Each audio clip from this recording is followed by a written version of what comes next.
Bonjour à tous, bienvenue dans ce nouveau reportage. Nous vous emmenons sur la Vélocitanie. Dans 1 heure, nous serons au point de départ de cette nouvelle aventure. En attendant, voici une présentation du parcours.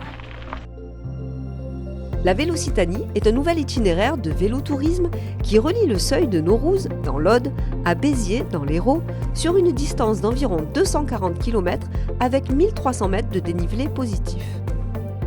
À chaque coup de pédale, offrez-vous une bouffée de nature en découvrant les terres agricoles du Lauragais, les paysages du parc naturel régional du Haut-Languedoc, les plaines viticoles et roltaises aux appellations de renom.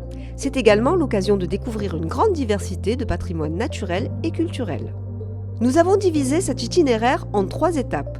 Nous partons avec des VTT et le soir, nous avons décidé de dormir dans un hôtel, puis dans une maison d'hôtes. Nous sommes au seuil de Naurouz, le point le plus élevé du canal du Midi, et le point de départ de la Vélocitanie.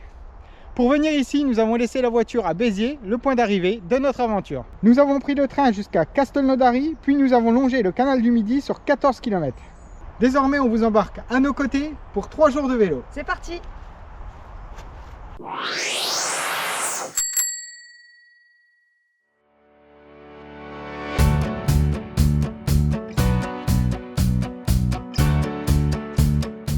Les premiers kilomètres se font sur le bitume. Nous vous conseillons de télécharger la trace GPX ou de suivre l'itinéraire via Internet, car pour ce début de parcours, le balisage n'est pas très visible et à certaines intersections, il est inexistant. Nous quittons le bitume pour rejoindre le sentier. Cette fois, aucun balisage. Ceci dit, vous ne pourrez pas trop vous égarer, car vous longerez la rigole de la plaine jusqu'à la commune de Revel. Prudence sur ce sentier, il y a de nombreuses racines.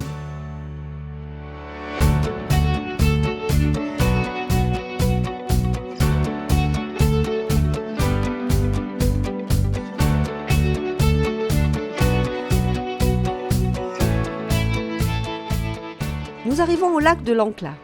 Il est situé dans un véritable écrin de verdure. C'est le lieu idéal pour faire notre pause. Construit pour l'irrigation en 1968, ce site voit passer tous les ans de nombreux cyclistes, mais aussi plusieurs centaines de pèlerins qui empruntent le GR 653. Désormais, le sentier est très bien balisé, direction la commune de Revel.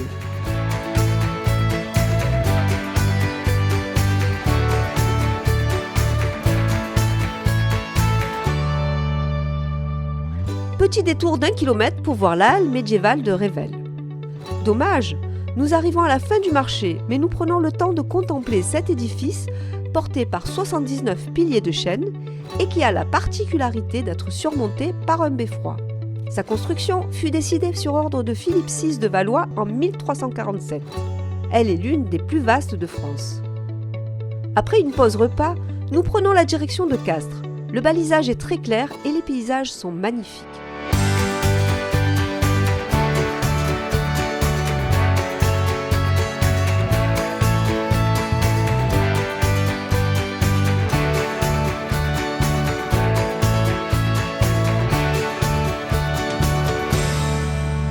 Fin de cette première étape à Saïx. Nous allons désormais nous reposer car la journée de demain s'annonce plus longue. À demain!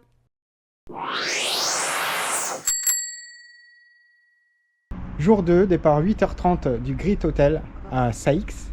Et donc une superbe nuit de repos, un hôtel que je vous conseille en étape intermédiaire. Et maintenant, on reprend le tracé. C'est parti.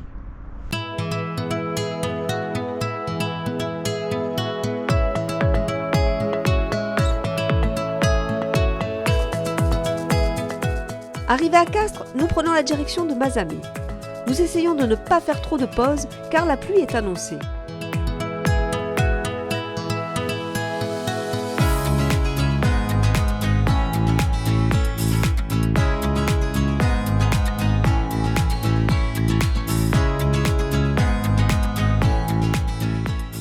Alors on a quitté la piste cyclable parce que les panneaux indiquaient de prendre la route, mais cette piste cyclable est opérationnelle, elle est toute récente. Elle vous amène directement ici, donc vous pouvez rester sur la piste cyclable. Et là, vous voyez, les panneaux indiquent encore la direction de la route. Donc, n'hésitez pas. Il est l'heure de sortir les capes de pluie. L'aventure va se durcir, mais nous gardons le sourire.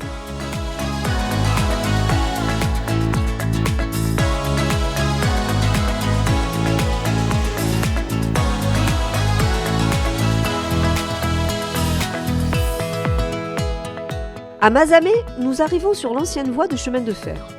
Aujourd'hui déferrée, reconvertie en voie verte par les départements de l'Hérault et du Tarn et baptisée Passo País, la voie verte du Haut-Languedoc déroule près de 77 km sans nuisance et en toute sécurité puisqu'elle est non motorisée. Le revêtement est du sable compacté. Avec nos VTT, nous avançons sans grande difficulté.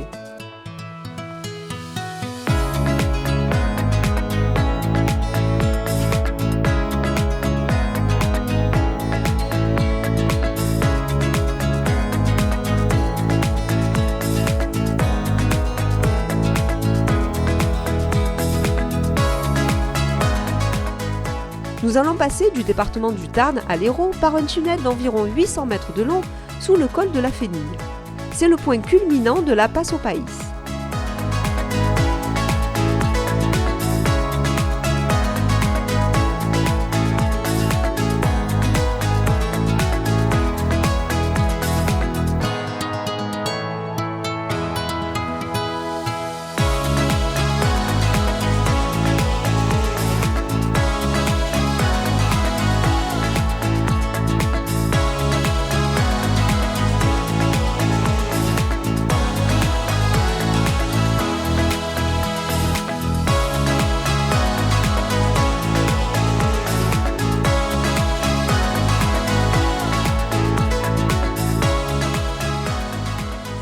Fin de cette deuxième étape, nous quittons la Passo País pour entrer dans la commune Le Pujol-sur-Orbe. À demain!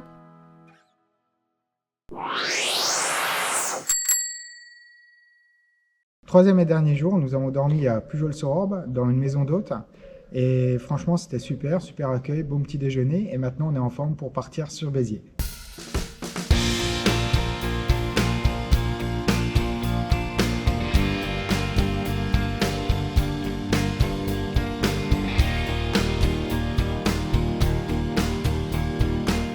Nous arrivons à Bédarieux, fin de la Passo País. Nous traversons l'Orbe et nous prenons désormais la direction de Béziers.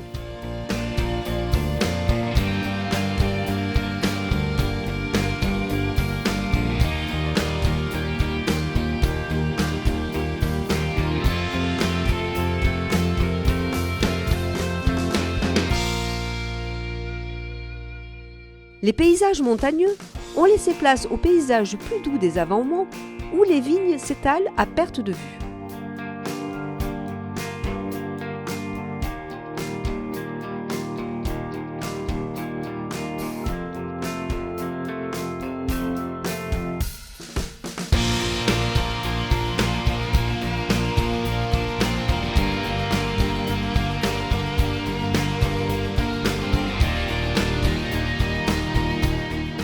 À la commune de Puy-Misson, il est possible de quitter la Vélocitanie pour rejoindre directement Béziers. Mais nous vous conseillons de continuer la trace initiale car cette fin de parcours réserve encore de belles surprises. Nous traversons à nouveau l'Orbe par le pont de Réal pour rejoindre une voie verte. Cette voie verte a été créée en mai 2020. Elle traverse les villages de Saint-Chinian, Cessenon-sur-Orbe, Cazoul-les-Béziers et Morélan. Nous la suivrons sur 10 km.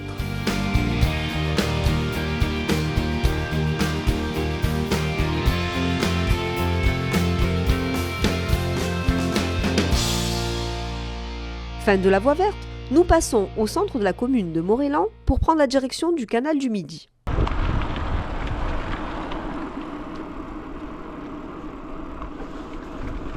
Nous rejoignons le canal du Midi à proximité du tunnel du Malpasse, qui a été achevé en 1680. Il a été creusé sur une longueur de 170 mètres dans des grès sableux de la colline d'Ansérune. Dernière ligne droite, nous allons longer le canal du Midi sur 7 km pour rejoindre Béziers.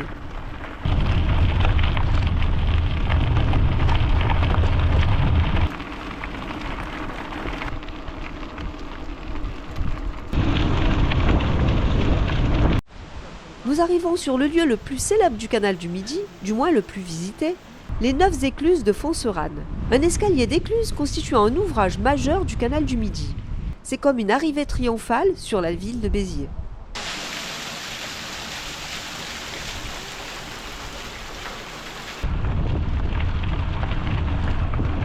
Nous terminons notre aventure après avoir traversé le pont-canal de l'Orbe, qui porte le canal du Midi au-dessus de l'Orbe.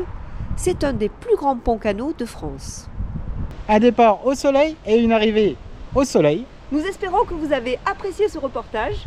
À bientôt pour de nouvelles aventures.